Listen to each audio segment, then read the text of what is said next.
ਇੱਕ ਵਾਰੀ ਫਿਰ ਸਿੱਖ ਸਮਾਜ ਦੇ ਅੰਦਰ ਗੁਰੂ ਸਾਹਿਬ ਜੀ ਦੀ ਅੰਸ ਬੰਸ ਨੂੰ ਲੈ ਕੇ ਅਤੇ ਸਿੱਖ ਦਾ ਹਿੰਦੂ ਹੋਣ ਨੂੰ ਲੈ ਕੇ ਇੱਕ ਵਿਚਾਰ ਜੋ ਹੈ ਉਹ ਬੜਾ ਭਖਿਆ ਹੋਇਆ ਹੈ। ਮੈਂ ਸਮਝਦਾ ਹਾਂ ਬਈ ਸਿੱਖ ਕੌਮ ਦੇ ਵਿੱਚ ਇੱਕ ਚੀਜ਼ ਦੀ ਅੱਜ ਬਹੁਤ ਵੱਡੀ ਘਾਟ ਹੈ ਕਿ ਹਰ ਕੋਈ ਆਪਣੇ ਆਪ ਨੂੰ ਭਾਈ ਗੁਰਦਾਸ ਅਤੇ ਭਾਈ ਨੰਦ ਲਾਲ ਜੀ ਸਮਝ ਕਰਕੇ ਤੇ ਆਪੋ ਆਪਣੀਆਂ ਵਿਚਾਰਾਂ ਸੋਸ਼ਲ ਮੀਡੀਆ ਦੇ ਉੱਤੇ ਵਾਹੀਆਤ ਤੌਰ 'ਤੇ ਪਾਣੀਆਂ ਬੋਲਣੀਆਂ ਜੋ ਕਿਸੇ ਦੇ ਮੂੰਹ ਵਿੱਚ ਆਉਂਦਾ ਉਹ ਬੋਲਣਾ ਅਤੇ ਲਿਖਣਾ ਸ਼ੁਰੂ ਕਰ ਦਿੰਦਾ ਹੈ, ਜਿਹਦੇ ਨਾਲ ਜਿੱਥੇ ਸਮਾਜ ਦੇ ਵਿੱਚ ਕੁੜੱਤਣ ਵੱਧਦੀ ਹੈ ਉੱਥੇ ਹੋਰ ਕਈ ਤਰ੍ਹਾਂ ਦੇ ਵਿਚਾਰ ਵਿਵਾਦ ਸ਼ੰਕੇ ਖੜੇ ਹੋ ਜਾਂਦੇ ਨੇ। ਸੋ ਆਓ ਆਪਾਂ ਸਭ ਤੋਂ ਪਹਿਲਾਂ ਦੇਖਦੇ ਹਾਂ ਵੀ ਸ੍ਰੀ ਗੁਰੂ ਗੋਬਿੰਦ ਸਿੰਘ ਮਹਾਰਾਜ ਸੱਚੇ ਪਾਤਸ਼ਾਹ ਜੀ ਆਪਣੀ ਵੰਸ਼ ਬਾਰੇ ਆਪਣੀ ਕੁਲ ਬਾਰੇ ਕੀ ਬਖਸ਼ਿਸ਼ ਕਰ ਰਹੇ ਹਨ। ਪਹਿਲਾਂ ਆਪਾਂ ਸਤਿਗੁਰੂ ਗੁਰੂ ਗੋਬਿੰਦ ਸਿੰਘ ਮਹਾਰਾਜ ਜੀ ਦੇ ਬਚਨਾਂ ਦੇ ਉੱਤੇ ਨਜ਼ਰ ਮਾਰਦੇ ਹਾਂ। ਗੁਰੂ ਗੋਬਿੰਦ ਸਿੰਘ ਮਹਾਰਾਜ ਸੱਚੇ ਪਾਤਸ਼ਾਹ ਜੀ ਦਸਮ ਬਾਣੀ ਦੇ ਦੁਆਰਾ ਬਖਸ਼ਿਸ਼ ਕਰਦੇ ਨੇ। ਅਬ ਮੈਂ ਕਹੂੰ ਸੋ ਆਪਣੀ ਕਥਾ ਸੋਢੀ ਬੰਸ ਉਪਜਿਆ ਜਥਾ। ਸਤਿਗੁਰ ਬਖਸ਼ਿਸ਼ ਕਰਦੇ ਨੇ ਤਾਤੇ ਸੂਰਜ ਰੂਪ ਕੋ ਧਰਾ ਜਾਤੇ ਬੰਸ ਪ੍ਰਚੁਰ ਰਵ ਕਰਾ ਜਬ ਤਿਨ ਭੇਸ ਜੋਗ ਕੋ ਲਇਓ ਰਾਜ ਪਟ ਦਸਰਥ ਕੋ ਦਇਓ ਪ੍ਰਥਮ ਜਯੋ ਤਿਹ ਕਾਮ ਕੁਮਾਰਾ ਭਰਥਰ ਲਛਮਣ ਸੁਤਰ ਬਿਦਾਰਾ ਤਿਨ ਤੇ ਪੁੱਤਰ ਪੌਤਰ ਜੇ ਭਏ ਰਾਜਵਰਤ ਇਹ ਜਗ ਕੋ ਭਏ ਕਹਾਂ ਲਗੇ ਮੈਂ ਬਰਨ ਸੁਨਾऊं ਤਿਨ ਕੇ ਨਾਮ ਨਾ ਸੰਖਿਆ ਪਾऊं। ਸਤਿਗੁਰ ਸੱਚੇ ਪਾਤਸ਼ਾਹ ਜੀ ਬਖਸ਼ਿਸ਼ ਕਰਦੇ ਨੇ ਕਿ ਮੈਂ ਉਹਨਾਂ ਸਾਰਿਆਂ ਦਾ ਵਰਣਨ ਇੱਥੇ ਕਰ ਸਕਦਾ, ਪਰ ਕਿਉਂ ਨਹੀਂ ਕਰ ਰਹੇ? ਕਿਉਂਕਿ ਗ੍ਰੰਥ ਦਾ ਆਕਾਰ ਜਿਹੜਾ ਹੈ ਉਹ ਬਹੁਤ ਵੱਡਾ ਹੋ ਜਾਏਗਾ ਜਾਂ ਇਸ ਸ਼ਬਦ ਦਾ ਵਿਸਥਾਰ ਜਿਹੜਾ ਉਹ ਬਹੁਤ ਵੱਡਾ ਹੋ ਜਾਏਗਾ। ਸਤਿਗੁਰ ਨੂੰ ਨਹੀਂ ਸੀ ਪਤਾ ਕਿ ਕਲਯੁਗ ਦੇ ਵਿੱਚ ਇਹੋ ਜਿਹੇ ਵੀ ਸਿੱਖ ਹੋਣਗੇ ਜਿਹੜੇ ਗੁਰੂ ਦੇ ਲਿਖਤ ਦੇ ਉੱਤੇ ਗੁਰੂ ਦੇ ਸ਼ਬਦਾਂ ਦੇ ਉੱਤੇ ਸ਼ੰਕੇ ਕਰਨਗੇ ਤੇ ਉਹ ਵਾਲ ਦੀ ਖੱਲ ਉਤਾਰਨ ਵਾਂਗ ਗੁਰੂ ਸ਼ਬਦ ਨੂੰ ਹੀ ਤਰੋੜ ਮਰੋੜ ਕੇ ਤੇ ਸਿੱਧ ਕਰਨ ਦਾ ਯਤਨ ਕਰਨਗੇ। ਸੋ ਸਤਿਗੁਰੂ ਸੱਚੇ ਪਾਤਸ਼ਾਹ ਖੁਦ ਆਪਣੀ ਸੋਢੀ ਬੰਸ ਦੇ ਬਾਰੇ ਦਸਮ ਬਾਣੀ ਦੇ ਦੁਆਰਾ ਸਾਨੂੰ ਵਿਸਥਾਰ ਦੇ ਨਾਲ ਦੱਸ ਰਹੇ ਹਨ।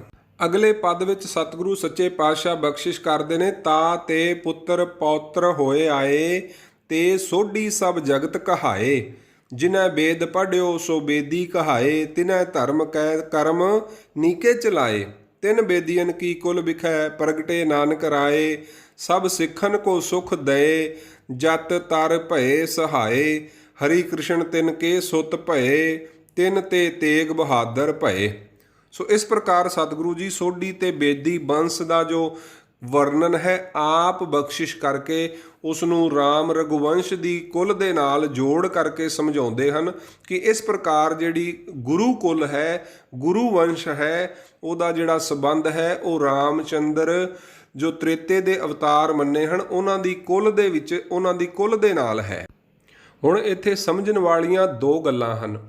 ਇਹ ਗੁਰੂ ਸਾਹਿਬ ਜੀ ਨੇ ਆਪਣੀ ਵੰਸ਼ ਦੇ ਬਾਰੇ ਸਾਨੂੰ ਜਾਣਕਾਰੀ ਦਿੱਤੀ ਹੈ, ਨਾ ਕਿ ਉਸ ਨੂੰ ਪ੍ਰਮੋਟ ਕੀਤਾ ਹੈ, ਨਾ ਕਿ ਉਸ ਨੂੰ ਸਤਿਗੁਰ ਨੇ ਕੋਈ ਉੱਤਮ ਕਰਕੇ ਕਥਨ ਕੀਤਾ ਹੈ। ਸਿਰਫ ਇੱਕ ਜਾਣਕਾਰੀ ਵਾਸਤੇ ਕਿ ਗੁਰੂ ਕੁਲ ਕਿੱਥੋਂ ਚੱਲਦੀ ਹੈ ਉਹਦੇ ਪਰਥਾਏ ਸਤਿਗੁਰ ਜੀ ਨੇ ਸਾਨੂੰ ਇੱਕ ਛੋਟੀ ਜੀ ਜਾਣਕਾਰੀ ਬਖਸ਼ਿਸ਼ ਕੀਤੀ ਹੈ। ਤੇ ਉਸ ਤੋਂ ਬਾਅਦ ਜਦੋਂ ਆਪਾਂ ਕਈ ਵਾਰ ਗੱਲ ਕਰਦੇ ਹਾਂ ਵੀ ਸਿੱਖ ਜਿਹੜੇ ਹਨ ਇਹ ਲਵ ਕੁਸ਼ ਦੀ ਔਲਾਦ ਨਹੀਂ ਹਨ। ਸਿੱਖਾਂ ਦੀ ਜਿਹੜੀ ਕੁਲ ਹੈ ਸਿੱਖਾਂ ਦੀ ਜਿਹੜੀ ਵੰਸ਼ ਹੈ ਉਹ ਵੱਖੋ ਵੱਖ ਹੈ। ਕੋਈ ਨਾਈ ਹੈ, ਕੋਈ ਛੀਂਬਾ ਹੈ, ਕੋਈ ਧੋਬੀ ਹੈ, ਕੋਈ ਜੱਟ ਹੈ, ਸੋ ਕੋਈ ਖੱਤਰੀ ਹੈ, ਕੋਈ ਬ੍ਰਾਹਮਣ ਹੈ। ਸੋ ਸਿੱਖ ਸਮਾਜ ਦੀ ਜਿਹੜੀ ਵੰਸ਼ ਹੈ ਜਿਹੜੀ ਕੁਲ ਹੈ ਉਹ ਸਰੀਰਕ ਤੌਰ 'ਤੇ ਸਮਾਜਿਕ ਤੌਰ 'ਤੇ ਵੱਖੋ ਵੱਖ ਹੈ, ਪਰ ਆਤਮਿਕ ਤੌਰ 'ਤੇ ਅਧਿਆਤਮਿਕ ਤੌਰ 'ਤੇ ਧਾਰਮਿਕ ਤੌਰ 'ਤੇ ਅਸੀਂ ਸਾਰੇ ਗੁਰੂ ਨਾਨਕ ਸਾਹਿਬ ਜੀ ਦੇ ਸਿੱਖ ਹਾਂ।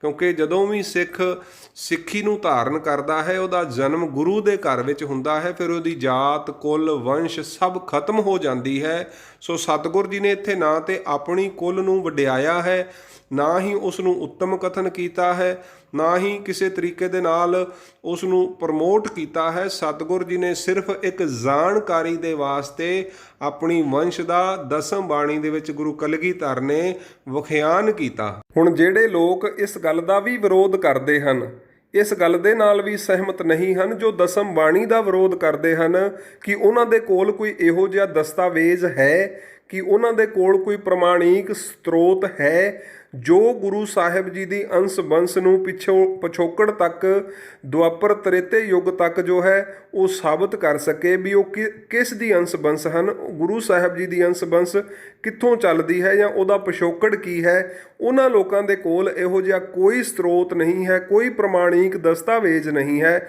ਸਿਰਫ ਉਹ ਲੋਕ ਜਿਹੜੇ ਨੇ ਉਹ ਸਮਾਜ ਦੇ ਵਿੱਚ ਕੁੜੱਤਣ ਪੈਦਾ ਕਰਦੇ ਨੇ, ਸ਼ੰਕੇ ਪੈਦਾ ਕਰਦੇ ਨੇ, ਵਿਵਾਦ ਪੈਦਾ ਕਰਦੇ ਨੇ ਕਿ ਅਸੀਂ ਇਸ ਗੱਲ ਨੂੰ ਮੰਨਣ ਨੂੰ ਤਿਆਰ ਨਹੀਂ ਜੋ ਗੁਰੂ ਗੋਬਿੰਦ ਸਿੰਘ ਮਹਾਰਾਜ ਸੱਚੇ ਪਾਤਸ਼ਾਹ ਜੀ ਆਪਣੀ ਬਾਣੀ ਦੇ ਵਿੱਚ ਦਰਜ ਕਰਕੇ ਗਏ ਹਨ। ਕਿਉਂਕਿ ਗੁਰੂ ਗੋਬਿੰਦ ਸਿੰਘ ਮਹਾਰਾਜ ਜੀ ਨੇ ਦਸਮ ਬਾਣੀ ਦੇ ਦੁਆਰਾ ਉਹਨਾਂ ਸਾਰੀਆਂ ਮਨੌਤਾਂ ਦਾ, ਉਹਨਾਂ ਸਾਰੇ ਕਰਮ ਕਾਂਡਾਂ ਦਾ, ਉਹਨਾਂ ਸਾਰੀਆਂ ਰੀਤੀ ਰਿਵਾਜ਼ਾਂ ਦਾ ਖੰਡਨ ਕੀਤਾ ਹੈ ਜੋ ਸਤਿਗੁਰ ਜੀ ਦੇ ਪੁਰਖਾਂ ਦੇ ਵੱਲੋਂ ਨਿਭਾਏ ਜਾਂਦੇ ਰਹੇ।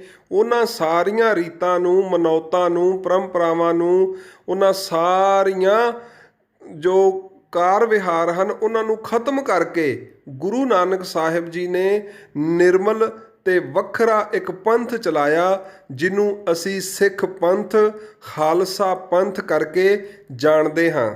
ਇਸੇ ਤਰ੍ਹਾਂ ਗੁਰੂ ਨਾਨਕ ਸਾਹਿਬ ਜੀ ਨੇ ਸ੍ਰੀ ਆਸਾ ਜੀ ਦੀ ਵਾਰ ਬਾਣੀ ਦੇ ਅੰਦਰ ਉਹਨਾਂ ਦੇ ਪੁਰਖਾਂ ਵੱਲੋਂ ਨਿਭਾਈਆਂ ਜਾਂਦੀਆਂ ਸਾਰੀਆਂ ਪਰੰਪਰਾਵਾਂ, ਮਨੌਤਾਂ, ਰਿਵਾਜ਼ਾਂ ਆਦਿਕ ਦਾ ਖੰਡਨ ਕੀਤਾ ਹੈ। ਜੋ ਧਾਰਮਿਕ ਰਸਮਾਂ ਨਿਭਾਈਆਂ ਜਾਂਦੀਆਂ ਸਨ ਉਹਨਾਂ ਦਾ ਖੰਡਨ ਕੀਤਾ ਹੈ।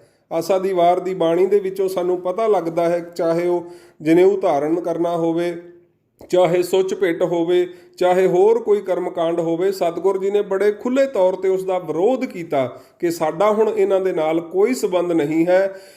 ਅੱਜ ਤੋਂ ਜੋ ਖਾਲਸਾ ਪੰਥ ਹੈ, ਜੋ ਖਾਲਸਾ ਧਰਮ ਹੈ, ਜੋ ਸਿੱਖ ਹੈ, ਉਹ ਆਪਣੇ ਵੱਖਰੇ ਇਲਾਹੀ ਹੁਕਮ ਦੇ ਵਿੱਚ ਪਰਮੇਸ਼ਵਰ ਦੇ ਰਜ਼ਾ ਦੇ ਵਿੱਚ ਚੱਲੇਗਾ ਤੇ ਇੱਕ ਅਕਾਲ ਦਾ ਪੁਜਾਰੀ ਹੋਵੇਗਾ। ਸੋ ਇਸ ਪ੍ਰਕਾਰ ਗੁਰੂ ਸਾਹਿਬ ਜੀ ਦੀ ਵੰਸ਼ ਚਾਹੇ ਰਾਮਚੰਦਰ ਜੀ ਦੇ ਨਾਲ ਜੁੜਦੀ ਹੋਵੇ, ਪਰ ਗੁਰੂ ਸਾਹਿਬ ਜੀ ਨੇ ਉਸ ਸਿਧਾਂਤ ਨੂੰ ਕਦੇ ਵੀ ਅਪਣਾਇਆ ਨਹੀਂ ਹੈ।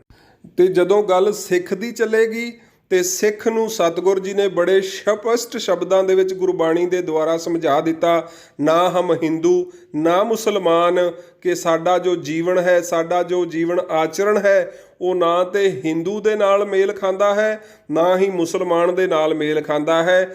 ਨਾ ਤਾਂ ਸਿੱਖ ਗੀਤਾ ਰਮਾਇਣ ਦਾ ਪਾਠੀ ਹੈ, 12 ਪ੍ਰਕਾਰ ਦੇ ਤਿਲਕ ਲਾਉਂਦਾ ਹੈ ਤੇ ਗਾਇਤਰੀ ਮੰਤਰ ਦਾ ਜਾਪ ਕਰਦਾ ਹੈ, ਤੇ ਨਾ ਹੀ ਸਿੱਖ ਜਿਹੜਾ ਹੈ ਉਹ 5 ਵਕਤ ਦਾ ਨਮਾਜ਼ੀ ਹੋਵੇਗਾ ਤੇ ਉਸ ਨੂੰ ਜੋ ਹੱਜ ਕਰਨ ਦੀ ਲੋੜ ਨਹੀਂ ਹੈ ਜਾਂ ਉਸ ਨੂੰ ਕਿਸੇ ਪ੍ਰਕਾਰ ਦੇ ਜੋ ਇਸਲਾਮਿਕ ਕਰਮ ਹਨ ਉਹਨਾਂ ਨੂੰ ਨਿਭਾਉਣ ਦੀ ਵੀ ਲੋੜ ਨਹੀਂ ਹੈ। ਭਾਵ ਇਹਨਾਂ ਦੋਹਾਂ ਦੇ ਨਾਲੋਂ ਸਾਡਾ ਜੋ ਰਸਤਾ ਹੈ ਉਹ ਵੱਖਰਾ ਹੈ। ਇਸ ਕਰਕੇ ਸਤਿਗੁਰੂ ਜੀ ਨੇ ਕਿਹਾ, ਨਾ ਹਮ ਹਿੰਦੂ ਨਾ ਮੁਸਲਮਾਨ। ਗੁਰੂ ਦਾ ਸਿੱਖ ਸਿੱਧਾ ਅਕਾਲ ਦਾ ਪੁਜਾਰੀ ਹੈ, ਸਿੱਧੀ ਅਕਾਲ ਦੀ ਪੂਜਾ ਕਰਦਾ ਹੈ, ਇੱਕ ਪਰਮੇਸ਼ਵਰ ਦਾ ਪੁਜਾਰੀ ਹੈ। ਲੇਕਿਨ ਇਨਸਾਨੀਅਤ ਅਤੇ ਮਨੁੱਖਤਾ ਨੂੰ ਪ੍ਰਮੁੱਖ ਰੱਖਦੇ ਹੋਏ ਸਤਿਗੁਰੂ ਜੀ ਨੇ ਇਹ ਸ਼ਬਦ ਕਹੇ ਸਨ ਕਿ ਅਵਲ ਅੱਲਾ ਨੂਰ ਉਪਾਇਆ ਕੁਦਰਤ ਕੇ, ਸਭ ਬੰਦੇ ਏਕ ਨੂਰ ਤੇ ਸਭ ਜਗ ਉਪਜਿਆ, ਕੌਣ ਭਲੇ ਕੋ ਮੰਦੇ। ਜਾਂ ਸਤਿਗੁਰੂ ਜੀ ਨੇ ਕਿਹਾ ਕਿ ਸਭੈ ਘਟ ਰਾਮ ਬੋਲੇ, ਰਾਮਾ ਬੋਲੇ ਰਾਮ ਬਿਨਾ ਕੋ ਬੋਲੇ ਰਹੇ। ਆਤਮਿਕ ਤੌਰ 'ਤੇ ਸਭ ਮਹਿ ਜੋਤ, ਜੋਤ ਹੈ ਸੋਏ, ਤਿਸ ਦਾ ਚਾਨਣ ਸਭ ਮਹਿ ਚਾਨਣ ਹੋਏ।